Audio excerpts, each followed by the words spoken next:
Hello and thanks for joining us. Most people we speak with feel that they're constantly riding a roller coaster, gripping on with all their might but still feeling like they can fall out at any moment. And at the same time, every day there seems to be consultants and experts and people on social media talking about the need to learn new skills, to increase resilience and to increase mental agility. But what does this actually mean? And why is it important? To explain this properly, we're going to need a baseball and a butterfly. If I was to throw a baseball, I could take into account the strength of my arm, the weight of the ball, and even my own knowledge of my ability to throw straight. And I'd have a pretty decent idea about where the baseball is likely to land. But if I was to try and throw a butterfly to land in exactly the same spot, well, that's going to be a bit more difficult. Of course. I mean, I could try and train the butterfly and perhaps even try and weigh it down. But ultimately, the butterfly has a mind of its own, and it's difficult to predict where it's actually going to land. In this situation, I've got two choices. I can accept that it's just the way that it is, or I can let it bother me and affect me. The simple truth is that life is more like a butterfly than a baseball. It's unpredictable, simply because everything around us is unpredictable. In fact, most parts of our human experience are totally unpredictable. People are hard to predict. Situations are hard to predict. Even our own behaviour, at times, is difficult to predict. The world of business is definitely hard to predict. It's just one of the harsh realities of the world we live in. There's an acronym that was originally developed by the US military to describe military combat, but has now found its way into everyday business speak. VUCA, an acronym for volatile, uncertain, complex and ambiguous.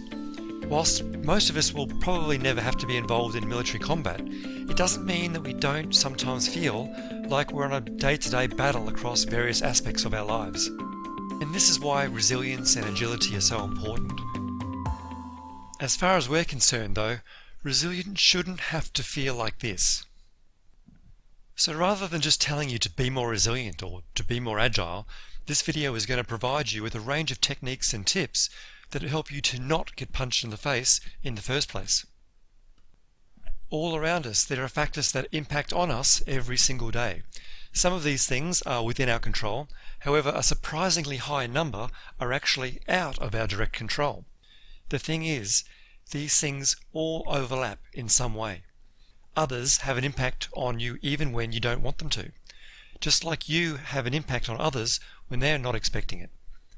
All of the things you can see up on the screen at the moment are impacting on each other at all times. And one way to increase your resilience and agility is to simply accept that this is the case. Simply by acknowledging that there are things out of your control, it helps to overcome the vice-like grip we sometimes have on trying to control the world around us. Sometimes we just have to accept that things aren't all that controllable. However, rather than allowing this to be overwhelming, one thing you can do is to identify those things that are most important to you and focus energy and attention on those things. By knowing what is important to you and most important to you, it helps you to know which things you should simply let go and not worry so much about.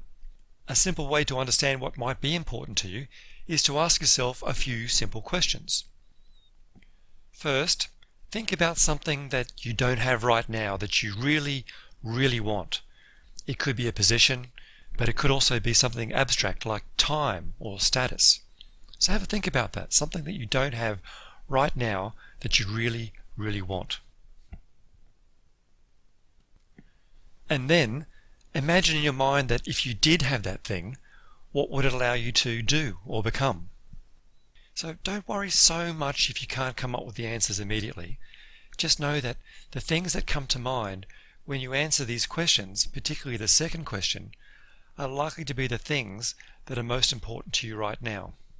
We tend to revisit these questions ourselves every 6 months or so. Another tip we can share is to monitor your own perception and try to look beyond what you initially perceive things to be. And I'm going to explain this with the help of an American poet named John Godfrey Saxe, who actually died back in 1887. He based a poem on a fable that was told in India many years ago. As the fable goes, once upon a time there lived 6 blind men in a village. One day the villagers told them, "Hey, there's an elephant in the village today." Now, of course, being blind, they had no idea what an elephant actually was, but they decided to touch it to find out. "Hey, the elephant is a pillar," said the first man who touched his leg. "Oh no, it's like a rope," said the second man who touched the tail. "No, it's like a thick branch of a tree," said the third man who touched the trunk of the elephant. "It's like a big hand fan," said the fourth man who touched the ear of the elephant. "It's like a huge wall," said the fifth man who touched the belly of the elephant. "It's like a solid pipe," said the sixth man who touched the tusk of the elephant. So what has this got to do with resilience and agility? It's a great reminder about how our sensory perceptions can fail us and lead us to some serious misinterpretations, especially when the parts of the whole are looked at independently of the whole. In many situations, particularly when we feel like we're being punched in the face, the reality is that it's just a perception that things aren't going well, rather than the actual way it is. For example, let's say we're having a run of bad luck at work. It's really easy to start focusing on these things and forget that in the overall scheme of things, there's still a balance of positive and negative things happening to us. There is another great exercise that author and academic Amy Herman takes people through, which I thought would also be worth sharing. She gets people to simply take a few moments to look at the picture that you can currently see on your screen and think about what's being seen. So take a few moments to do that right now. Amy Herman is the author of this book, Visual Intelligence, and is also a sought-after trainer on the subject. She's run this exercise many times and says that most people would identify the train, and the clock, and the mirror, and the fireplace, the floor, the wood panelling, and people would see the shadows and notice the steam. But she says that almost nobody talks about what they didn't see. They didn't see the train tracks. They didn't see the flames from the candles. They didn't see anything else reflected in the mirror, even though the clock's reflection is there. So what you see is only part of the story. What's missing, or what isn't there, is just as much a part of the story. In the same way, sometimes what we see about a person or a business or about a situation is only part of the story.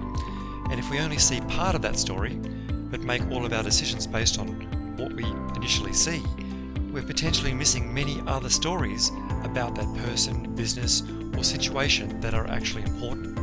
And this is what leads us to a technique that may help to see the full picture. It's a technique we simply call what's missing. Many of you will already know about the sayings about the glass being half full or half empty. But regardless of which a person saw first, the fact is that it is both half full and half empty at the same time. In other words, the picture isn't complete until you've seen both. By deliberately looking for what's missing, or what you initially didn't see, it makes it easier to start to contemplate the full picture. This is the basis of open-mindedness, the willingness to explore possibilities beyond what you initially see or initially believe, beyond your own bias. It's also the basis of resilience and agility, and it's possibly, therefore, one of the greatest skills that anyone could ever develop. This type of thinking applies to almost everything on the planet. Grey is part black and part white. A situation is likely to be part good and part bad. If you think a person is wrong, they're probably partly right and wrong at the same time. And of course, a person's perceived weakness is often their biggest strength. Spend a moment to think about this and what you see it meaning for you. And then think of a situation that has really bothered you in the past. It might be at work, or it might involve someone you know. And then think about the full context, and perhaps try looking at it from the other perspective, or even an independent person's perspective. And how does that change your thinking? And on that note, that brings us to the end of the video. We hope that you've enjoyed it, and it's now time to put your new knowledge into practice.